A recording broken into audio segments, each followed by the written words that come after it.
रामकृष्ण हरी. नमस्कार. कसे आहात? नक्कीच तुम्ही स्वस्त आणि मस्त असाल. मी रंजना आपल्या मराठमोळी शिवणकला या चॅनलमध्ये तुमचं मनापासून स्वागत करते. तर आज आपण इथं फोर्टक्स ब्लाऊजचं कटिंग पाहणार आहोत. तर सुरुवातीला जे काही मेजरमेंट आहे ते छाती 32 आहे आणि उंची 13.5 इंच आहे.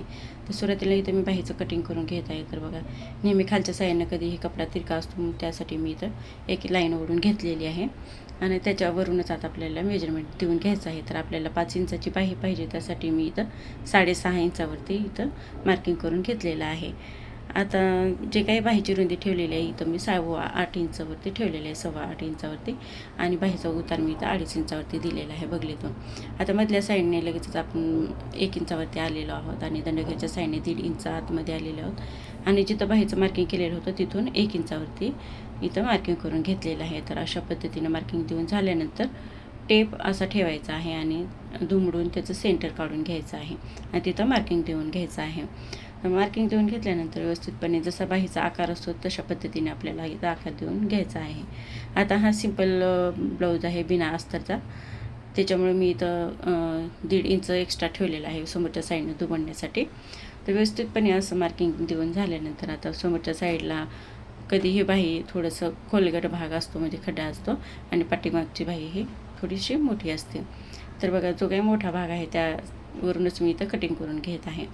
व्यवस्थितपणे आता इथं आपली कटिंग करून झालेलं आहे आणि एक्स्ट्राचा भाग जो काही आहे तो इथं मी काढून टाकलेला आहे. आणि लगेचच आता आपल्याला दोन्ही बाही सोबत कट करून आलेले आहेत. त्याच्यामुळे बघा, आता बाहीचा जो काही समोरचा खड्डा असतो तो मी इथं कट करून घेत आहे. आता हा खडा खूप महत्त्वाचा आहे, इथं कटिंग करून घ्यायचंच आहे बाहीला, तरच बाही फिनिशिंगमध्ये आणि व्यवस्थित बसते, नाहीतर बसत नाही. आणि एक्स्ट्राचा जो काही भाग असतो तो पाठीमागच्या साईडला आपण ब्लाऊज शिवताना जोडवत असतो. तर अशा पद्धतीनं आपलं बाहीचं एकदम व्यवस्थितपणे कटिंग करून झालेलं आहे. आता ब्लाऊजचं पाठीमागचा भागाचं आपल्याला इथं कटिंग करून घ्यायचं आहे. तर व्यवस्थितपणे इथं मला जेवढं लागणार आहे ब्लाऊज पीसचं कपडा आपल्याला कटिंगसाठी तेवढं मी इथं अंथरून घेत आहे. आता इथं छाती 32 इंच आहे म्हटल्यानंतर त्याचा चौथा भाग 8 इंच येतो आणि त्यामध्ये 2 इंचाचं आपण मार्जिन ठेवायचं आहे वाढवून. तर टोटल आपलं 8 आणि ते 2 10 इंच आहे होतं. तर त्यासाठी मी इथं 10 इंचाची ब्लाऊजची इथं घडी करून घेत आहे, म्हणजे 10 इंच रुंदी ठेवलेलं आहे. आता ब्लाऊजची उंची आपल्याला तयार ब्लाऊजची 13.5 मिळालेली आहे, तर त्यामध्ये आपण 1 इंच वाढवून 14.5वरती इथं मार्किंग करून घ्यायचं आहे. अशा पद्धतीने मार्किंग आपण इथं टाकून घेतलेलं आहे, पाहू शकता व्हिडिओमध्ये. आता इथं याच ब्लाऊजसाठी मी मुंडा उंची मी इथं 5.5 इंचावरती ठेवलेली आहे आणि तिथंसुद्धा मार्किंग करून घेतलेलं आहे.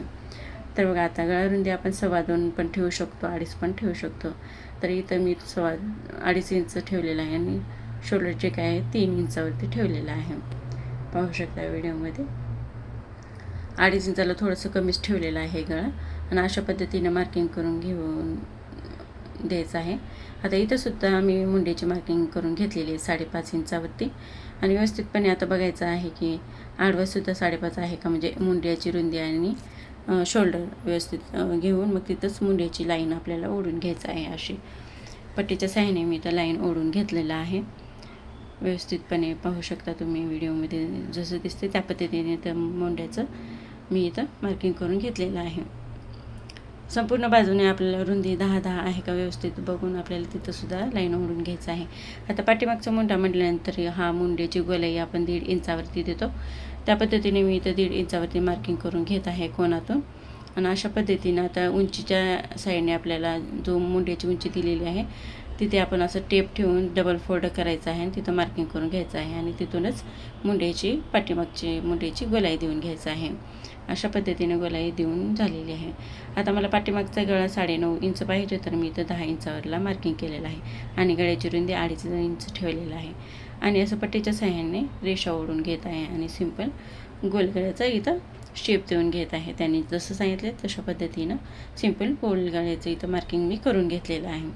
आता जसं मार्किंग केलेलं आहे सेम त्याच मार्किंगवरून साईडने आपल्याला व्यवस्थितपणे इथं कटिंग करून घ्यायचं आहे. तर अशा पद्धतीने मी खालचा कपडा थोडासा फोल्ड करून वरती घेतला आणि कपडा सरकावून व्यवस्थितपणे मुंड्याची गोलाई जशी आहे तशी त्या गोलाईवरून मी साईडने कटिंग करून घेतलेला आहे. आता हा झाला आपला पाठीमागचा भाग पूर्णपणे कटिंग करून झालेला, फक्त गळ्याचं कटिंग राहिलेलं आहे. तर बघा, समोरचा भाग आपल्याला हा रुंदीमध्ये थोडंसं 1 इंच एक्स्ट्रा ठेवायचा असतो, कारण टक्ससाठी आहे ते. तर बघा इथं मी 1 इंच रुंद करून घेतलेला आहे भाग, म्हणजे कपडा थोडंसं उचलून सरकावून घेतलेला आहे. आणि आता बघा इथं सरळ एक रेष ओढून घेत आहे, यासाठी की इथं खालीवरी कुठेही होणार नाही यासाठी. ते रेष ओढून घेतल्यानंतर लगेचच आपल्याला आता इथं 1 इंच एक्स्ट्रा ठेवायचं आहे. समोरचा पाट जेव्हाही कट करतो फोर्टक्स ब्लाऊज त्यावेळेस आपल्याला 1 इंच एक्स्ट्रा घ्यायचा असतो पाठीमागच्या भागापेक्षा. तर बघा इथं मी 1 इंच एक्स्ट्रा घेतला आणि नंतर मग हा पाठीमागचा जसा भाग आपल्याला भेटलेला आहे तसा इथं मी ठेवून घेत आहे. व्हिडिओमध्ये पाहत आहे त्यानुसार आपल्याला इथं 1 इंचाचं अंतर एक्स्ट्राचं ठेवून मग वरती जो काही पाठीमागचा आपल्याला कट करून भेटलेला भाग आहे तो इथं ठेवून घ्यायचा आणि साईडने पूर्णपणे इथं मार्किंग करून घ्यायचं आहे, जसा पाठीचा भाग आपल्याला मिळालेला आहे त्यानुसार. तर इथं अंतरून झाल्यानंतर मी इथं साईडने लगेचच मार्किंगसुद्धा करून घेत आहे. अशा पद्धतीने मार्किंग करून झाल्यानंतर आता आपल्याला समोरचं गळ्याचं रुंदी आणि शोल्डर पाठीमागचं जेवढं आहे तशा पद्धतीनेच ठेवायचं आहे, म्हणजे 2.5 इंच गळा रुंदी आणि 3 इंचाचं शोल्डर. अशा पद्धतीने इथं मी 2.5 इंचाची गळ्याची मार्किंग आणि 3 इंचाची शोल्डरची मार्किंग इथं करून घेणार आहे. तर हे मार्किंग देऊन घेतल्यानंतर आता इथं मुंड्याची उंचीसुद्धा आपल्याला 5.5 इंचच ठेवायचं आहे. तर इथं 5.5 इंचालासुद्धा मार्किंग करून घेतलेली आहे. अशा पद्धतीने इथं मुंड्याची मी मार्किंग करून घेतली. व्यवस्थितपणे चेक केलं की व्यवस्थित आहे की नाही, तर थोडंफार कमी जास्तीचं असलं तर ते व्यवस्थित करून घ्यायचं आहे. आता समोरचा मुंडा म्हटल्यानंतर मुंड्याची जे काही खोली असते 1 इंचाला द्यायची असते आणि अशा पद्धतीने बघा पाठीमागचं जसं केलं तशा पद्धतीने आपण मुंड्याची उंची आहे तिथं टेप ठेवून डबल फोल्ड करून घेतला आणि सेंटर काढून मग अशा पद्धतीने समोरच्या मुंड्याची गोलाईसुद्धा इथं देऊन घेतलेली आहे. आता समोरचा जो काही गळा आहे तो 2.5 इंचावरती मी इथं मार्किंग करून घेत आहे आणि उंचीला ठेवत आहे मी 6 इंच, म्हणजे तयार आपल्याला 5.5 इंचाचं इथं पुढचा गळा भेटणार आहे. त्यासाठी मी इथं 6 इंचावरती मार्किंग करून घेतलेली आहे. आता गळ्याची रुंदी इथंसुद्धा खालच्या साईडला आपल्याला 2.5 इंच ठेवायचं आहे आणि अशी सरळ पट्टीच्या साह्याने रेष ओढून घ्यायचं आहे आणि सिंपल गोल गळ्याचा शेप देऊन घ्यायचा आहे. सिंपल ब्लाऊज आहे त्यामुळे त्यांनी सिंपलच गोलगळा सांगितलेला आहे, त्यानुसार आपण इथं गोल गळ्याचं मार्किंगसुद्धा देऊन घेतलेलं आहे. आता बघा लगेचच आपल्याला म्हणजे शोल्डरपासून आपल्याला बस्ट पॉईंट द्यायचा असतो, तर मी इथं 10 इंचावरती दिलेला आहे बस्ट पॉईंट आणि रुंदी जी काय ठेवणार आहे तर 3.5 इंच बघा ठेवलेला आहे, पाहू शकता तुम्ही. आता लगेचच आपल्याला क्रॉसपट्टीसुद्धा करून घ्यायचं आहे. तर समोरच्या साईडला मी 4 इंच ठेवत आहे आणि पुढच्या साईडला मी 3 इंचाचं क्रॉसपट्टीचं अंतर ठेवत आहे आणि असे क्रॉसपट्टीचं मार्किंग करून घेत आहे व्यवस्थितपणे, पाहू शकता तुम्ही.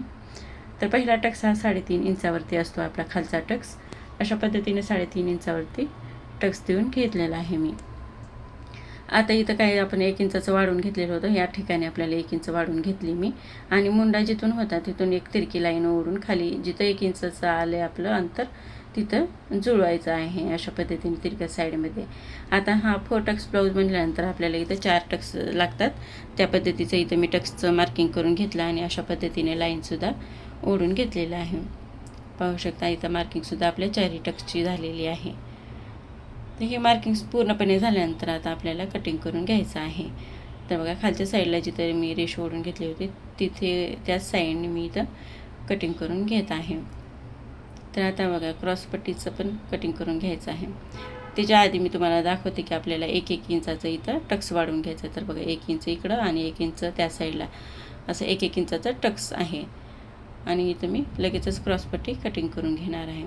आता क्रॉसपट्टी आपल्याला इथे 1 इंचाचं टक्स दिल्यामुळं कमी होणार आहे, त्यासाठी मी इथं क्रॉसपट्टी सुरुवातीलाच 1 इंचाचं कमी केलेलं आहे, म्हणजे 1 इंच क्रॉसपट्टीमधलं कट करून टाकलेलं आहे. 1 ते 1.5 इंच आपण करू शकतो.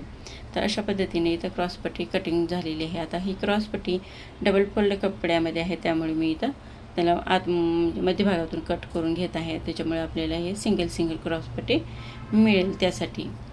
तर बघा अशा पद्धतीनं मधोमध मी इथं कटिंग करून घेतलेलं आहे क्रॉसपट्टीचं. आता झालं वरच्या साईडचं आपलं कटिंग करून घ्यायचं आहे. तर बघा गळ्याचं जसं मार्किंग केलेलं आहे सेम त्याच्यावरूनच आपल्याला व्यवस्थितपणे कटिंग करून घ्यायचं आहे. व्हिडिओमध्ये दिसते त्या पद्धतीने आपल्याला व्यवस्थितपणे कटिंग करून घ्यायचं आहे.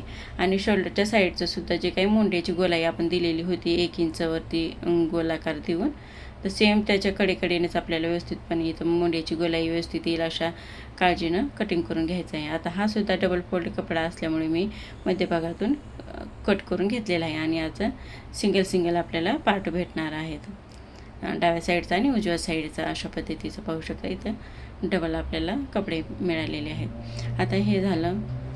क्रॉसपट्टी पण आपली कट करून झालेली आहे आणि समोरचा पार्टसुद्धा तिथं कट करून झालेला आहे. आता हे 2 क्रॉसपट्टीवरच आपल्याला भागणार नाही, तर त्यासाठी आपल्याला फोर्टेक्स ब्लाऊज असो कोणताही ब्लाऊज असो त्यामध्ये क्रॉसपट्टी आल्यानंतर 4 क्रॉसपट्टी लागतात आपल्याला. तर आपल्याला ह्या आधी 2च भेटलेल्या होत्या. तर एक्स्ट्राचा जो काही कपडा शिल्लक आहे तो मी इथं घेतलेला आहे आणि व्यवस्थित घडी करून घेतलेला आहे. डबल फोल्डमध्ये कपडा घेतलेला आहे आणि कट केलेली आपली सुरुवातीची क्रॉसपट्टी होती ती वरती ठेवून साईडने मी इथं कटिंग करून घेत आहे. व्हिडिओमध्ये दिसते त्या पद्धतीनं. आता सुरुवातीच्या 2 आणि हा सुद्धा डबल फोल्ड कपड्यामध्ये कटिंग केलेलं क्रॉसपट्टी आहे. अशा पद्धतीनं आपल्याला 4 इथं क्रॉसपट्टीसुद्धा मिळालेल्या आहेत. अशा पद्धतीनं पूर्णपणे आपलं व्यवस्थित कटिंग झालेलं आहे. क्रॉसपट्टी, पुढचा पार्ट, पाठीमागचा पार्ट आणि बाहीचं कटिंगसुद्धा आपल्याला इथं व्यवस्थितपणे कटिंग झालेलं आहे. तर अशा पद्धतीनं कटिंग खूप सोपी आहे. तर तुम्ही एकदा नक्की अशा पद्धतीनं कटिंग करून बघा. एकदम सुंदर ब्लाऊज रेडी होतो. व्हिडिओ आवडला तर लाईक करा. चॅनलवर नवीन असाल तर सबस्क्राईबसुद्धा करा. आणि आता आपला फायनल लुक असा आलेला आहे ब्लाऊजचा. तर अशाच नवीन व्हिडिओमध्ये भेटूयात. तोपर्यंत धन्यवाद.